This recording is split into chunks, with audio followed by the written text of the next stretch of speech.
Hey, what's up guys? Welcome back. My name's Jeff. We are all the Animal Donut family.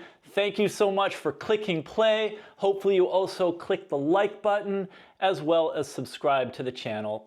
Today we're going to talk about AEHR Test Systems. 3 big risks as I see it in investing in this stock. Full disclosure, I do not own shares of AEHR Test Systems, and this is not financial advice. Okay, let's get started. The first risk that I see investing in this company is concentration in one customer. And I believe it's on semiconductor. It hasn't been explicitly laid out in any of the materials I've read, but they have one big customer, and as of 2023, this customer represented 88% of their sales. So the problem is that the silicon carbide industry is really young as far as, making chips, selling them to EV makers.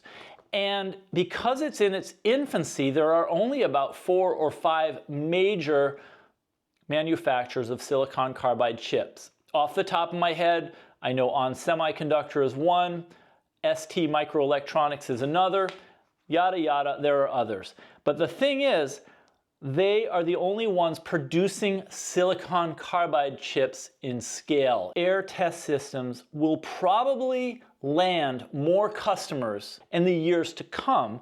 In 2023, this one big customer, probably On Semi, right now we're seeing the problems with that. Here we are in 2024, I believe in the latest quarter, AEHR Test Systems said they had $7 million in profits. That's $1 million in a company, in a semiconductor company. So this is in my opinion, a very low amount of profit for an entire quarter of sales. AEHR said it currently has 6 total silicon carbide customers, and that the other 5 should ramp up production and buy more equipment from AEHR Test Systems sometime soon.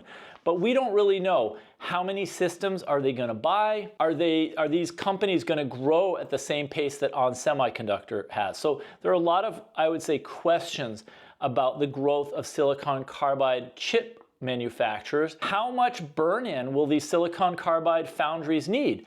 I imagine that for very critical uses like electric vehicles, some car companies like Tesla might require burn-in from AEHR Test Systems machines. But there may be some foundries that say, look, we just need to get the silicon carbide chips made.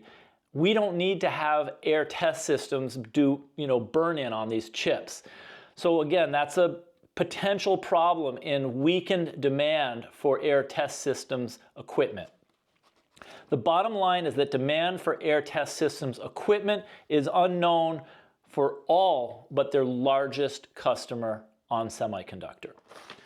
All right, the number 2 risk in this whole situation is that management might sell more stock. Now, I've made videos about this earlier this year.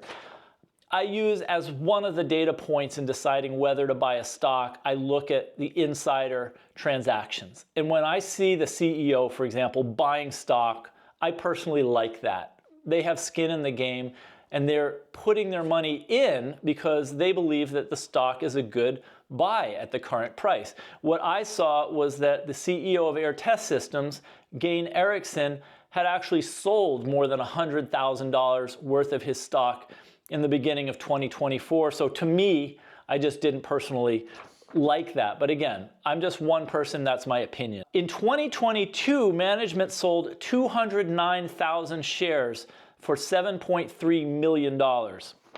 And as of October 17th, 2023, AEHR had $17.7 million left on its at-the-market authorization offering. And this lets management sell stock at any time. As I noted in that video earlier this year, in the midst of this huge stock slide this year, the CEO sold those $100,000 worth. This just to me would not be really reassuring. If I were owning shares in this company and I've seen that the shares have, come down about 50% in price in 2024, and then I saw the CEO selling, I would say, what's going on? Why is this happening? Anyway, that's number 2 risk, is that executives could sell more of this stock. And then the number 3 risk is electric vehicle sales are slowing. And at least this is demonstrated to be happening in the US. Just looking at United States EV sales, it looks like sales have slowed. Elon Musk recently announced that Tesla had been manufacturing a lot more of its vehicles than it was selling, so they are accumulating inventory of electric vehicles. So most silicon carbide chips are sold to EV makers, with EV sales slowing down, and Tesla announced that it's not selling as many cars. It's, I think, fair to predict that for the near future, they may not be increasing their purchase of silicon carbide chips. And if they're not buying chips, then chip makers are not buying equipment from AEHR Test Systems. So how long does this happen? How long do people have to wait until EV sales pick up? So while Teslas and EVs are not the only market for silicon carbide chips, they are the main market. Now I've noticed that some companies haven't been hit so hard by the slowdown in silicon carbide sales. For example, Axcelis Technologies, they do sell capital equipment used for ion implantation in silicon carbide chips, but their equipment is used in other kinds of semiconductor chips, not just silicon carbide. So they're still able to sell a lot of these chips. Also, they're not dependent mainly on sales in the US. So they can still sell to China and to Japan, for example, and show increases in revenues potentially throughout the next year or two, even though EV sales might be slowing down in the United States. But Axcelis is different from AEHR Test Systems. AEHR Test Systems does not have that many customers overseas or in other places. They pretty much have on semiconductor, and so that makes them very vulnerable. So what are some of my opinions having done this research and learned about these three risks? And I'll just run through what the risks are. One is customer concentration. Number two is management might sell more shares of stock. And number three is that electric vehicle sales are slowing down, and so is the demand for silicon carbide chips. So what do I think about this? What would change things? Well, the first thing that could change things, and I'm just going to run through a few, but I really don't know which of these might change things. Interest rates are kind of high right now, and that may be slowing down people's propensity to buy these kind of expensive electric vehicles. So if interest rates were to fall down and make financing a car something that was more affordable, that could affect EV sales. People getting richer could affect EV sales. I'm not saying that all electric vehicles are expensive, but Teslas are not considered to be bargain cars, and some of the other vehicles entering the marketplace have historically been pretty expensive. If gas prices were to go up more, if it costs a lot to buy gas compared to electricity, I could see that swaying people towards electric vehicles rather than sticking with their gas-powered cars that they might own currently. I think people deciding to kind of trade up to an EV as their next car. You know, a lot of people like myself, I drive a gas-powered car. It works fine. Right at this moment, I don't have a need to buy an electric vehicle. But if for some reason I decided it was time to get another car, like let's say my car had some really horrible problem and it was going to be really expensive to fix, then I could see an electric vehicle being my next purchase. But again, these are just some examples of potential demand for electric vehicles. There's a lot of uncertainty. You don't want, the company that you're investing in or considering to be dependent on the Federal Reserve cutting interest rates, or the price of gas going up, or people trading in their old gas cars and deciding instead to get an electric vehicle. So there are a lot of unknowns. There are a lot of question marks about this. What's another thing? Well, EV companies, we'll just use Tesla since it's one of the biggest, it's the largest in the US.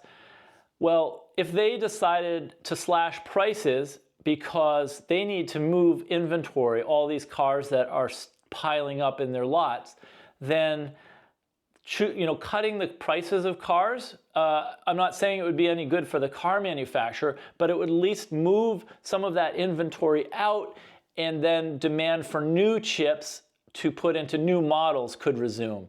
So again, This is kind of a situation that nobody really knows the answer. I certainly don't know, but I feel like since I'm touching on some of the risks associated with AEHR Test Systems, it's worth providing a couple of possible situations that could turn things around for this company and for the silicon carbide chip industry as well. So another thing, I don't own any Tesla stock, as well as I don't own any AEHR Test Systems stock. However, I do own some shares of Rivian, and this is a very interesting situation for them as well. They're in a challenging spot because they've been burning through roughly $5 billion in cash every year because they're running an unprofitable business currently. But their CEO, RJ Scaringe, believes that Rivian can become profitable within the next year or two, which is kind of important because they have $8 billion in cash on their balance sheet and they're burning through about $5 billion a year. So if they don't become profitable in less than 2 years, they are in a serious problem. Now, there are some things that could happen to prevent this, but without getting into the specifics of Rivian, what I do see as coming to a head is that Rivian is going to need to sell its electric vehicles soon and try to increase the numbers of sales so they can become profitable in the US. At the same time, Tesla is currently announcing that they're having a hard time selling the cars they've already produced. Now, I know that the customers for Rivian are probably different from the customers from Tesla, but in aggregate, they represent the electric vehicle market in the US, probably along with some other companies that sell electric cars here. But I just think this is very interesting. So either I think we're going to get to a situation where things just get really bad for both companies because of a decrease in demand if people aren't buying these cars, or maybe something turns around with the economy or with people having more money or with interest rates making it very favorable, and electric vehicle sales could resume in the next year or two. I kind of have this belief, and again, this is just me and my thoughts. I was actually talking to a friend, we were walking the dogs today, that I think that electric vehicle sales will be greater in 5 years, 7 years from now, 10 years from now. I think a lot more people are going to own electric vehicles compared to now. But the road between 2024 and say 2029, there's a lot of years and a lot of unknowns between here and there. So I just wanted to share this with you. I think it's a fascinating company. I know a lot of you, I'm imagined if you're watching this video, you either bought AEHR Test Systems last year hoping it would go to the moon, maybe you still own it and you're wondering if it will ever come back, or you might have bought this stock recently and you're like, all right, when's this going to turn around? You know, I bought it at 15 or I bought it at 18 and now it's down at 11 and I just want it to go up. Or you're looking at this stock and you're saying, wow, this is cheap. Maybe if I buy now, this will be a bargain. Maybe this is like a value tech stock and it's at its all-time low. I do not know. As I said, this is not financial advice, but I do want to know what you guys think. So do you own stock in AEHR Test Systems? Let me know in the comments section below. Are you just thinking about maybe investing in this company? Just write it down, write a few words. Hey, yeah, I own AEHR. Or no, I would never touch that stock with the 10-foot pole. Let me know. If you have not yet tapped the like button, please, you know what? I was going to say tap it. But will you, like the Incredible Hulk, just smash like button, just smash it. And if you have not yet done so, please subscribe to the channel as well. That way you will get notifications, especially if you hit the bell. You'll get a heads up whenever I make a new video. Thank you so much for being part of the Animal Donut family, and I look forward to seeing you in the next video.